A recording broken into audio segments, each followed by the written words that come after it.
স্টেশনে স্টেশনে ওই ওয়েটিং রুমে কনকলতা দত্ত বলে একটা গ্রামের মেয়ের হাতে সোনাকে আমি তুলে দিয়ে পালিয়ে এসেছিলাম। তুমি রাক্ষসী, যে মা নিজের সন্তানের জন্য এতটুকু মায়া মমতাটাকে না, সেই মায়ের সঙ্গে কথা বলতে আমার ঘৃণা লাগে, ঘৃণা। আপনি আমায় যা খুশি বলতে পারেন, কিন্তু আমি যে অবস্থায় পড়েছিলাম তাতে যে আমার আর কিচ্ছু করার ছিল না। আজ আমি মৃত্যু পথ যাচ্ছি, প্রতি মুহূর্তে পাপের প্রায়শ্চিত্ত করে চলেছি। এটাই আমার নিয়তি, এটাই আমার কর্মের পথ।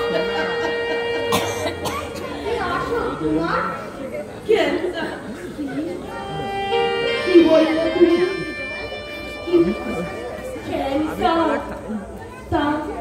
তা তুমি চিকিৎসা করাওনি? হাসপাতালে গিয়েছিলাম, সেখানে ট্রিটমেন্ট পাওয়া যায়নি। ওরা বলল 15 দিন পরে আসুন।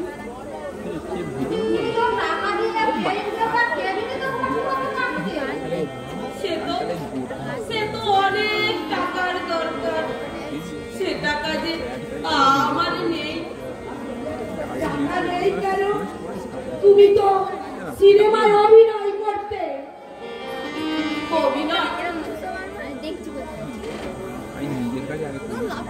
অভিনয় করে যা টাকা পেয়েছিলাম কিছুই যে সঞ্চয় করতে পারিনি, বুঝতে পারিনি ভাগ্য আমার সঙ্গে এত বঞ্চনা করবে।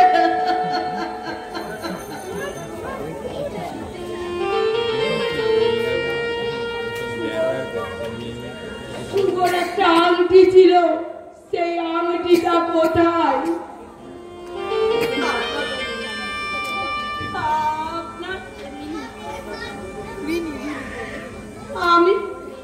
আমি যার কাছে সোনাকে তুলে দিয়েছিলাম তার কাছে সেই আংটিটা আছে, আর একটা চিঠিও দিয়ে গিয়েছিলাম।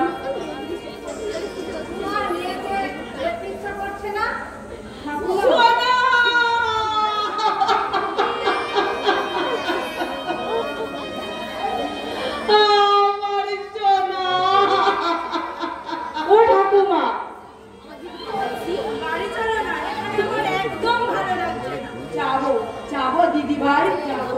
কখন যাবে? কখন যেতে বলছি? যাবো চলো চলো না বাড়ি।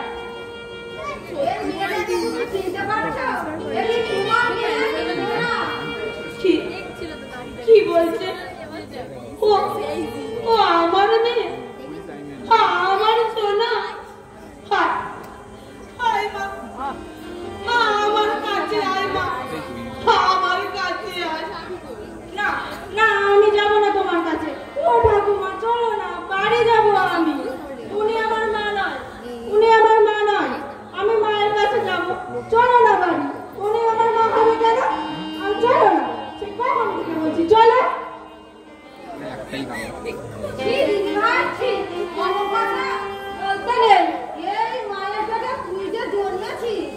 কখনো না, কারো দুটো মা হয় নাকি? আর উনি আমার মা হলে বস্তিতে থাকে কেন? বাড়িতেই তো থাকতো। শোনা, যাও দিদি ভাই, তোমার মায়ের কাছে যাও। না, আমি যাবো না, আমি আমার মায়ের কাছে যাবো। উনি আমার মা নয়। আমি বলছি তুমি যাও মায়ের কাছে। তুমি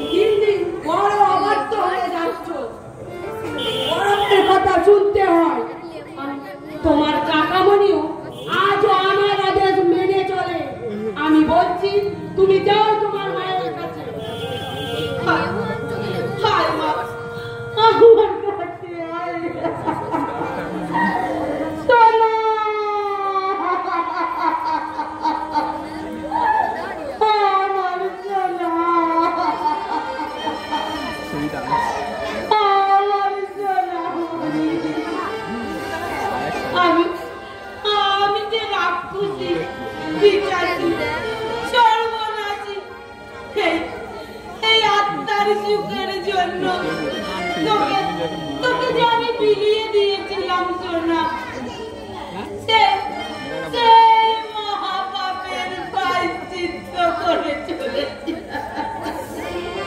তুমি তুমি কাঁদছো কেন গো? আমি তোকে কি করে বোঝাবো? আমি কেন কাঁদছি? তুই আমার কাছে থাকবি মা, আমার কাছে থাকবি। যে কটা দিন আমি বেঁচে আছি তুই আমার কাছে থাকবি মা। তা কি করে হবে? আমি তোমার কাছে থাকলে আমার মামুনি আমাকে ছাড়া থাকবে কি করে? আমার মামুনি তো আমি ছাড়া আর কেউ নেই। তাহলে আর তোকে থাকতে বলবো না। কি করে বলবো? কোন অধিকারে বলবো? এই এক খণ্ড মাংসের শিশুকে যে তোকে মানুষ করেছে, মুখে দিয়েছে ভাষা, ব্যথায় দিয়েছে সান্ত্বনা, সেই যে তোর আসলে মা। আমি যে কেউ নই। তুমি আর কাঁদবে না বলো? না, আমি আর কাঁদবো না। তুই আমার একবার মা বলে ডাকতো না, একটিবার আমার মা বলে ডাকতো। মা, মা তুমি কেঁদো না মা, আমি আবার তাই আছিস মা। যে কটা দিন আমি বেঁচে আছি মাঝে মাঝে তুই আমার কাছে আসিস মা। যাই মা, আমি আবার আসবো। যাই বলতে নেই, বল আসছি মা। আসছি মা। ঠাকুমা আমি গাড়িতে গিয়ে বসছি, তোমরা তাড়াতাড়ি চলে এসো। আসছি মা, তুমি কিন্তু আর কাঁদবে না।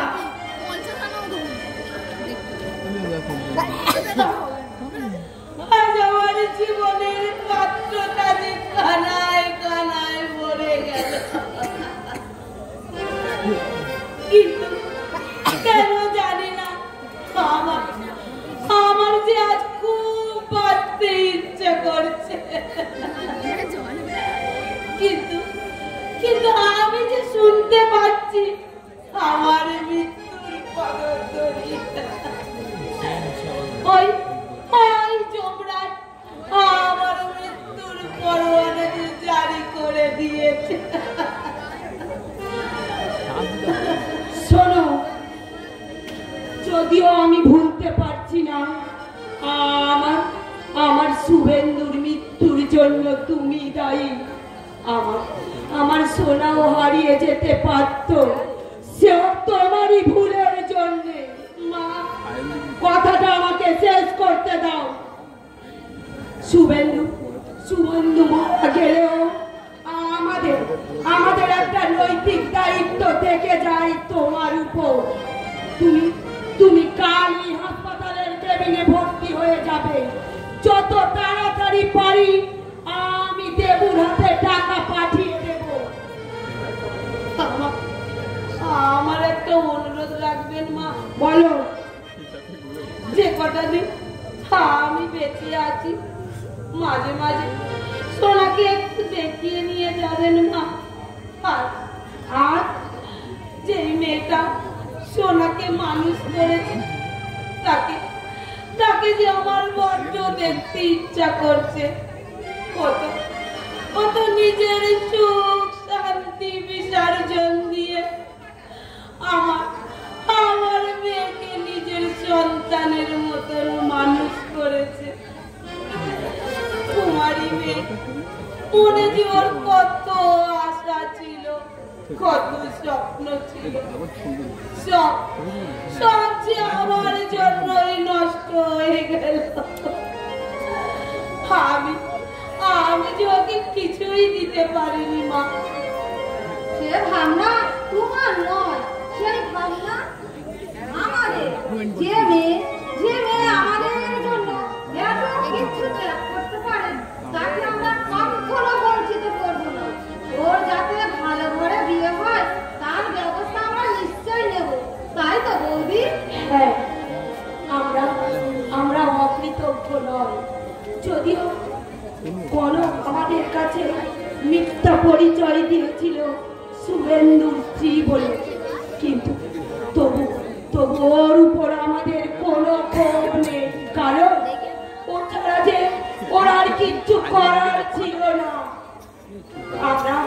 আমরা আসছি, তুমি যত তাড়াতাড়ি পারো হাসপাতালে ভর্তি হয়ে যেও, আমি দেবুর হাতে টাকা পাঠিয়ে দেব।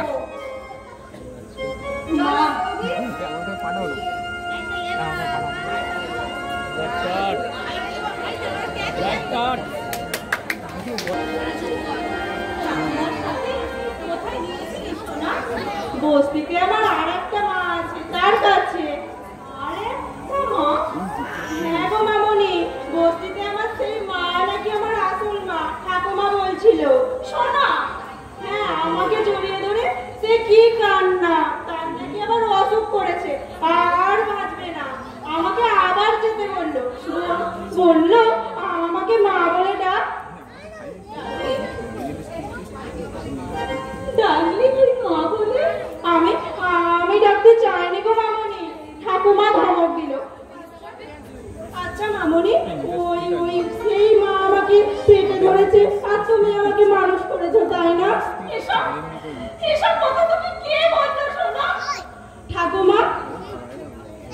ঠাকুমা দিদাকে বলছিল তুমি না মানুষ করলে আমি নাকি মরেই যেতাম। ঠাকুমারে গাড়িতে বসে ঠাকুমাকে বললো কনকের বিয়ে দেওয়ার নৈতিক দায়িত্ব তোমার মা, তোমার নাতনির জন্যই ওর লাইফটাই একেবারে শেষ হয়ে গেছে। আমি চলে যাবো রে, তুই থাকবি তোর ঠাকুমার কাছে। আর এরা সবাই তো ঠিক বলেছে রে, আমি যে তোর মা নই রে, আমি যে তোর মাইনে কথা পাবে, মাইনে কথা। তুমি চলে গেলে আমিও যাবো তোমার সাথে, তাই না শোনা? তুই এখানে সুখেই থাকবি, ভালো ভালো জামা কাপড় পরতে পারবি, ভালো ভালো খাবার খেতে পারবি, আর গাড়িতে চড়ে ওই স্কুলে যেতে পারবি। কত আদর, কত যত্ন পাবি এখানে। দরকার নেই আমার ওরকম আদর যত্নের। তুমি যেখানে থাকবে না আমিও সেখানে থাকবো না। সোনাকে কিছু না বলে আমি এখান থেকে চলে যাব। আর এরা সবাই যখন সবকিছু জানতে পেরেছে, কোন লজ্জা আমার এই মুখখানা নিয়ে পাঠিয়ে দেখো। একটু আগে ছোট বাবু বললেন তোমার সাথে আমার কিছু কথা আছে।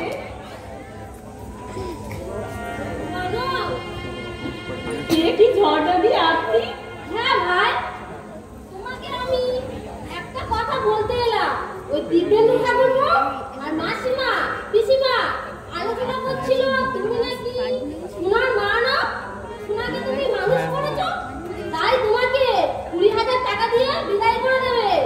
দেখুন ঝর্ণাদি, আমি বাবা এদের প্রতিবেশী, যদিও আমার কোনো কথা বলা উচিত না, তবু আমি একটা কথা বলতে বাধ্য হচ্ছি। যে মেয়েকে তুমি 15 বছর লালন পালন করেছো, তার দাম মাত্র 20,000 টাকা। আর এদিকে আর এক নাটক। ছেলে বলে একটা মেয়ে দিব্যেন্দু তাকে ভালোবাসত, তার ব্যবহারে কিন্নিমা খুবই বিরক্ত। কিন্নিমার হাতে পায়ে পড়ে ক্ষমা চাইল। আর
কি হয়েছে বল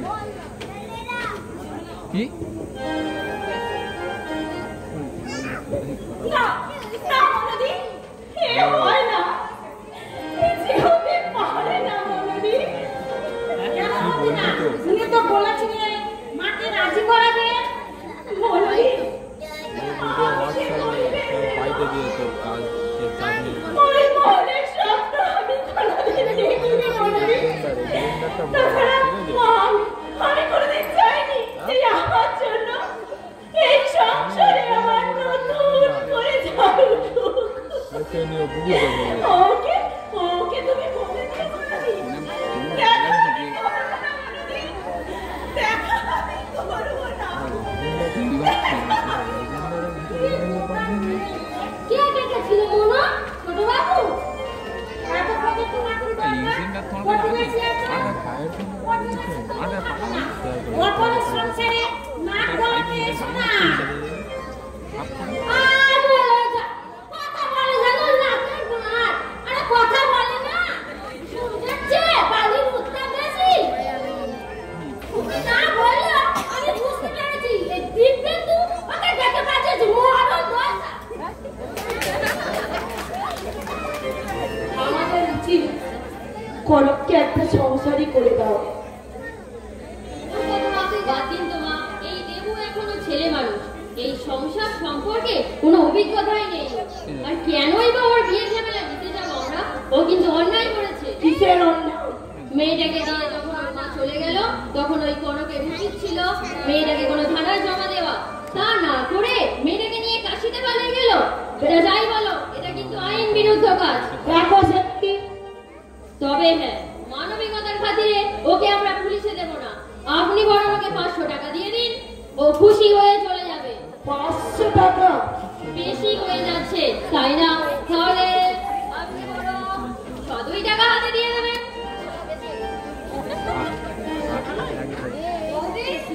ওদি কনক বলছে এক্ষুনি নাকি বাড়ি ছেড়ে চলে যাবে এক্ষুনি কেন বলে দেবে কাল সকালে যাবে কেন বাধা দিচ্ছেন ও যেতে চাইছে চলে যাক না আর এইসব মেয়েরা সব মেয়েদের যত বিদায় করবে ততই মঙ্গল ও চাইছে আমরা সরলতার সুযোগ নিতে সর্বদার সুযোগ তুমি কি নাওনি এই আপনাকে আমি লাস্ট ওয়ার্নিং করছি নিজের অধিকারের বাইরে যাবেন না আর কেনই বা পড়ে আছেন এখানে নিজের স্বামী সংসার ছেড়ে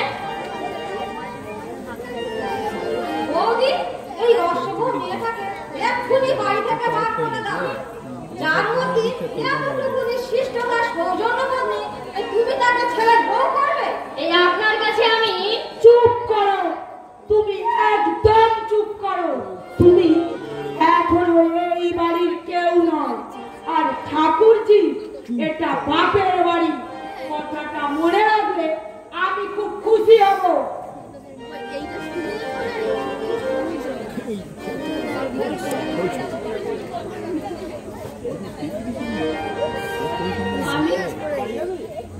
আমি চলে যাচ্ছি মা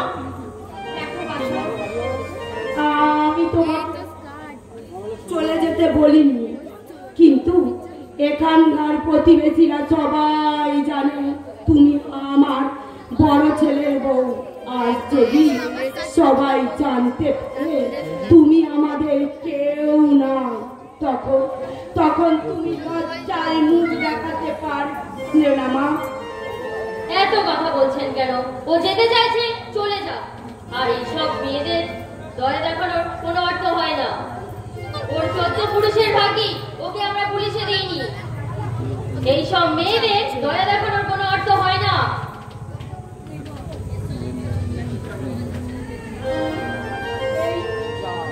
এই চেকটা নাও মা বলো এতে 20,000 টাকা আছে ফ্রেন্ড কি পাগলামি করছেন আপনি টাকাটি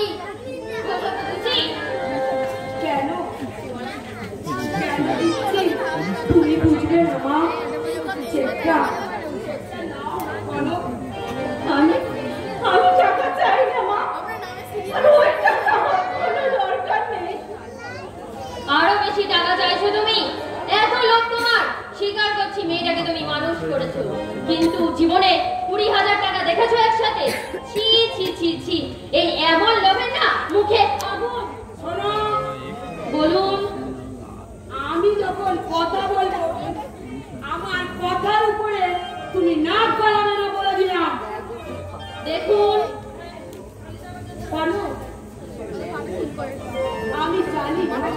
তুমি যা করেছো সেই ঋণ টাকাই শোধ হবে না। তবু আমি তোমার কথা দিচ্ছি মা, তোমার যদি কোথাও বিয়ের ঠিক হয় তুমি আমাদের কাছে এসো, আমি তোমাকে আরো কিছু টাকা দেবো। আপনি আমাকে ক্ষমা করবেন মা, আমি যে টাকা দিতে পারবো না। অর্থের লোভে তো আমি সোনাকে মানুষ করেছি মা, ওকে ভালোবেসে সব প্রাণের কাজে দেওয়া মানুষ করেছি। এই টাকা নিয়ে আমাকে অপমানিত করবেন না, আমাকে অপমানিত করবেন না। সে আমরা জানি কনক টাকা আছে আমার কাছে মাসিমা। কোথায় পেয়েছো টাকা তুমি? মাসিমা প্রতি মাসে আমাকে 2000 টাকা করে মাইনে দিতে, আর আমি সেই টাকাগুলো আমার সোনার ভবিষ্যতের জন্য সঞ্চয় করেছিলাম। শুধু আপনাদের কাছে একটাই অনুরোধ, সোনাকে আপনারা বলবেন না যে আমি ওর মা নই। আমি আমার জীবনের সঙ্গী মা। তখন আমি 7-8 মাস আপনাদের এখানে সুখেই ছিলাম। সোনা স্কুল থেকে ফিরে এসে যদি আমারই মায়ের কথা জানতে চায়, ওকে বলে দেবে যে স্নান করতে গিয়ে তোর মা ডুবে মারা গেছে। ডুবে মারা গেছে। বাহ বাহ, বেশ ভালো অভিনয় করলো তো। বাই দ্য ওয়ে, দেবুকে গিয়ে বলে দেবেন আসছে মাসে এই দিকবিন্দুর সাথে আমার বিয়ে হবে, আর ওই মেয়েটাকে যেন অনাথ আশ্রমে রেখে আসে বলে দেবে ওই দেবুকে গিয়ে।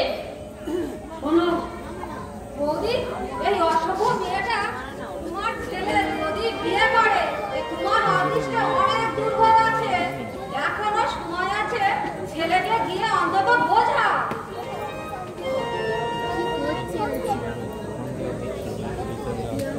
মা, দাদাবাবু আপনাকে ডাকছেন। দেবু কোথায়? কাগজ করছেন। আমি আসছি ঠাকুরজি। বৌদিকে কেউ ডাকছে না, তুই কিছু জানিস? কনককে, ছোট বাবু কনককে কনককে বিয়ে করতে চাইছে।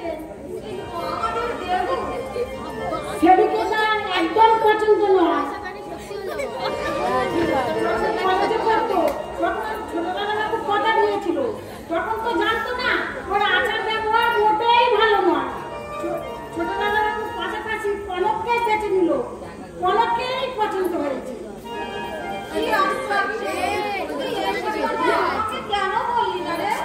আমি বৌদিকে বুঝিয়ে তো রাজি করাতাম।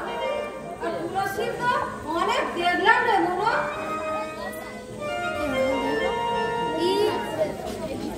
তোমার মনোবাসী মামনি কোথায়? এত তাড়াতাড়ি স্কুল ছুটি হয়ে গেল? হ্যাঁ, স্কুলে কেভাবে একটা মারা গেছে, তাই তাড়াতাড়ি স্কুল ছুটি দিয়ে দিল।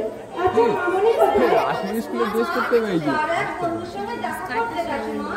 বাড়ি আমাকে নিয়ে গেল না, আসুক আজকে বাড়িতে। আমি মামনির সাথে কথাই বলবো না, মামনির সাথে আরি আরি আরি।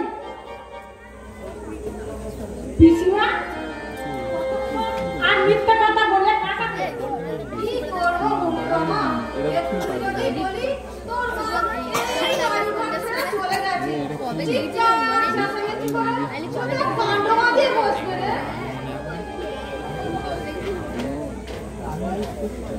পিসিমা, কনক চলে গেছে? হ্যাঁ, চলে গেছে। কত টাকা নিয়ে গেল শেষ পর্যন্ত? একটা পয়সাও না। হ্যাঁ, শুধু হাতে চলে গেল? কতদিন আমাকে বলে গেল 1 লাখ টাকা না দিলে আমি যাচ্ছি না। এখনো এই কথাটা বললো 1 লাখ টাকা না দিলে বাড়ি ছেড়ে যাবে না। আমরা দিব্যি পিসিমা, আমাকে বললো ওর জন্য আমার বিয়ে হয়নি, আমার জীবনটা নষ্ট হয়ে গেছে, তার দাম আমি নেব না। তুমি আর ঢোকেও না তো ঝর্ণা পিসি। দেখো মনে হবে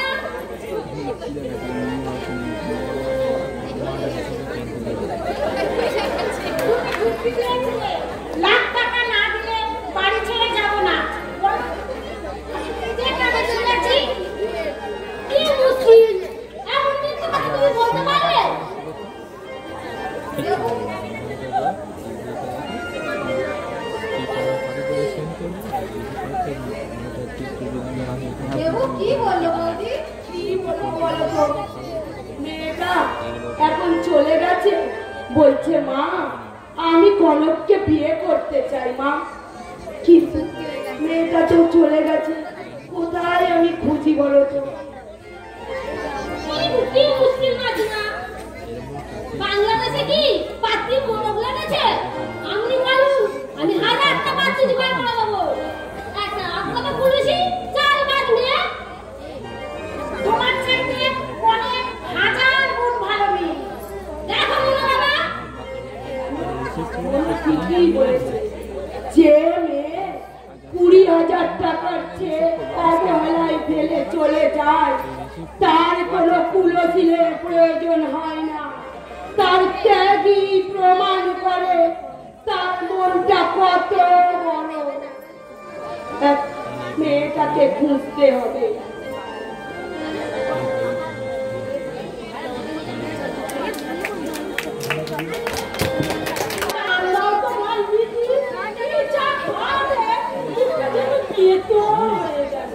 আমরা কেউ পান খাই না বৌদি, তাই সঙ্গে কখনো পানও রাখি না।